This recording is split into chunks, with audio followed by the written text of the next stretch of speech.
Hello সবাইকে, চলো দেখা যাক আজকে টোনাটুনির সংসারে কি রান্না হয়েছে বা আজকের কি মেনু আছে তোমাদেরকে দেখিয়ে দিই। আমি অ্যাকচুয়ালি রান্না হয়ে গেছে, সকালে অর্ধেকটা হয়েছে আর দুপুরবেলা দেখো আমি অর্ধেকটা রান্না করেছি। এটা কি বলো তো, এখনো কিন্তু কমপ্লিট হয়নি, হচ্ছে। আমার এত খিদে পেয়েছে, আমি জাস্ট ওয়েট করছি। মানে কি বলবো, এটা জাস্ট অফ করবো আর খেতে বসে যাবো। আর এদিকে তোমাদেরকে দেখায়, কিচেন দেখো না, কারণ এখনো ক্লিন হয়নি। এই যে আমি খাবার দাবার নিয়ে রেডি। এটা কি বলো তো, এটা হচ্ছে ডিমের অমলেট বানিয়ে একটু গ্রেভি টাইপের। আর এখানে আছে দেখো শাক ভাজা। আর এটা হলো আলু পটলের ডালনা। আলু পটলের ডালনাটা কিন্তু কালকে রাতের বানানো, বলেই দিলাম আগে থেকে, হ্যাঁ, পরে যেন বলো না যে।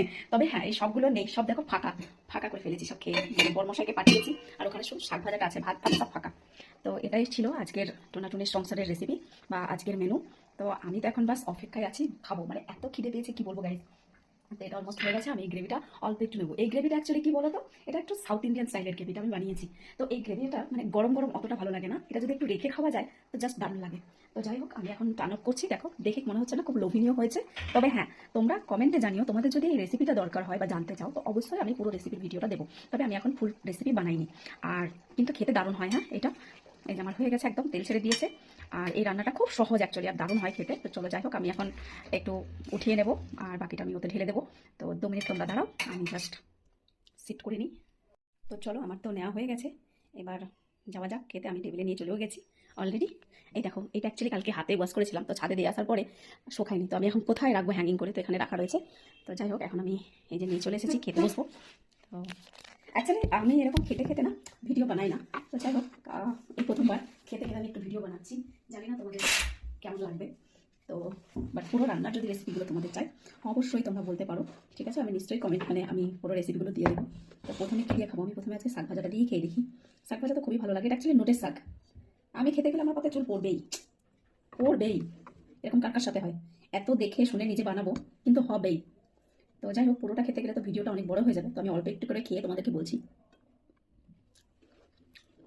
কোনটা কেমন হয়েছে। শাক ভাজা তো অলবেজ আমার খুব ভালো লাগে, আমার দারুণ লাগে শাক ভাজা খেতে। এবার একটু পটল দিয়ে, পটল দেখে ভালোবাসা খেতে। আজকে বড় মাসের জন্য এগুলোই দেওয়া হয়েছে। আর হ্যাঁ, এই মাছটা অ্যাকচুয়ালি সাউথ ইন্ডিয়ান লোকেরা কোলা ফিশ বলে, মানে কোলা মিন বলে। তো আমাদের বাঙালিদের কি বলে আমি ঠিক জানি না। আমি সত্যি কথা বলতে গেলে অনেক মাছের নাম জানি না। হুম, হয়তো আমাকে বলবে বাবা বাঙালি মাছের নাম, অনেক মাছের নাম আমি জানি না। পটলটা দারুণ হয়েছে। তো এখন খাবো এই যে এগ।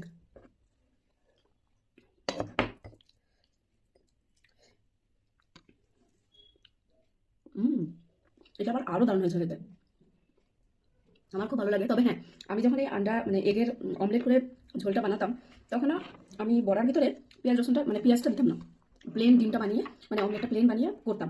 তো যাই হোক, একদম কারো হাতে খেয়েছিলাম, তো তারপর দেখলাম যে এটা বেশি স্বাদ। তো তারপর থেকে আমি একটু ছোটো ছোটো করে পেঁয়াজ লঙ্কা কেটে তারপরে অমলেটটা বানিয়ে নিয়ে তারপরে যা হয় আর কি বাকি সব মশলা দিয়ে বানিয়েছি। দারুণ হয়েছে খেতে কিন্তু, হ্যাঁ। রেসিপিটা আপনি বলেই দিলাম।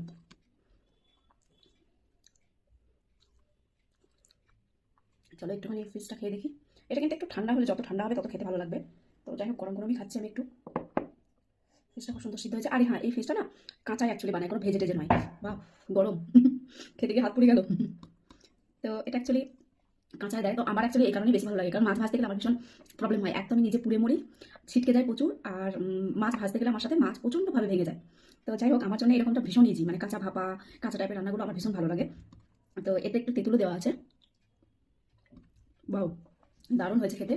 মানে সে খাট্টা স্পাইসি অনেকে হয়তো পছন্দ করে না, বাট আমার আবার একটু কখনো সখনো একটু আলাদা আলাদা টাইপের রান্নাগুলো বেশ ভালোই লাগে। আমার তো ভালো লাগে। তোমাদের কি মত অবশ্যই কমেন্ট করে জানিও, ঠিক আছে। কারণ হ্যাঁ, চয়েস তো সবার সমান হয় না, পছন্দ আর খাওয়ার বিষয়, তাই না, খাওয়াটা বিশেষ করে। তো যাই হোক, আমার তো একটু ডিফারেন্ট। আমার দেখো আজকে কিছু বাঙালি রান্না রয়েছে, তার সাথে একটা সাউথ ইন্ডিয়ান ডিশ আমি বানিয়ে নিয়েছি। আজকাল আমি রান্নার ভিডিওটা পুরো প্রসেস নিয়ে আর বানাই না, কারণ আমি সেরকম কোনো রেসপন্স পাইনি। তো যাই হোক, তোমরাই বলো যে আমি মানে কি বানাবো। আমার তো অ্যাকচুয়ালি সত্যি কথা বলতে গেলে রেসিপি টাইপের ভিডিওগুলোই বেশি ভালো লাগে। তারপরে যখন ফেসবুক নিজেই বলেছে যে কখনো যখন এটাতে না হলে একটু চেঞ্জ করে দেখো, তো সেটাই এখন করছি। ফেসবুকের নিয়মকানুনই ফলো করছি। দেখা যাক কতদূর এগোতে পারি। তবে এটা সত্যি কথা, তোমাদের সাপোর্ট না হলে এই প্ল্যাটফর্মে এগোনো সম্ভব নয়। এই প্ল্যাটফর্মে একদমই এগোনো সম্ভব নয়। তো যাই হোক, যারা তোমরা আমার সঙ্গে মানে আমার পাশে সবসময় আসো, সবসময় সাপোর্ট করো, তারা এইভাবেই পাশে থেকেও সাপোর্ট করো। অসংখ্য ধন্যবাদ তোমাদের সকলকে। আর যারা খুব সুন্দর সুন্দর কমেন্ট করো, সত্যি তাদেরকে আমি কখনো পর্যন্ত এখনো পড়ে কমেন্টগুলো রিপ্লাই দিইনি, তো অবশ্যই খুব শীঘ্রই দেবো। কিছু কিছু মানুষের কমেন্ট পড়লে সত্যিই মন ভরে যায়, তো তাদেরকে জানাই অসংখ্য ধন্যবাদ। চলো টাটা, আমি এবার খেয়ে নিই, কারণ আমি কথা বলতে বলতে আমিও খেতে পারি না, কারণ আমি নিজেই কমফোর্টেবল হই না। তো যাই হোক, প্রথমবার এসেছিলাম, তো এই ভিডিওটা কেমন লাগলো তোমরা অবশ্যই জানিও কমেন্টে। আর এই রেসিপিটা যদি চাই অবশ্যই কমেন্টে জানিও, আমি নিশ্চয়ই আবার বানিয়ে দেবো। ঠিক আছে, টাটা, থ্যাংক ইউ।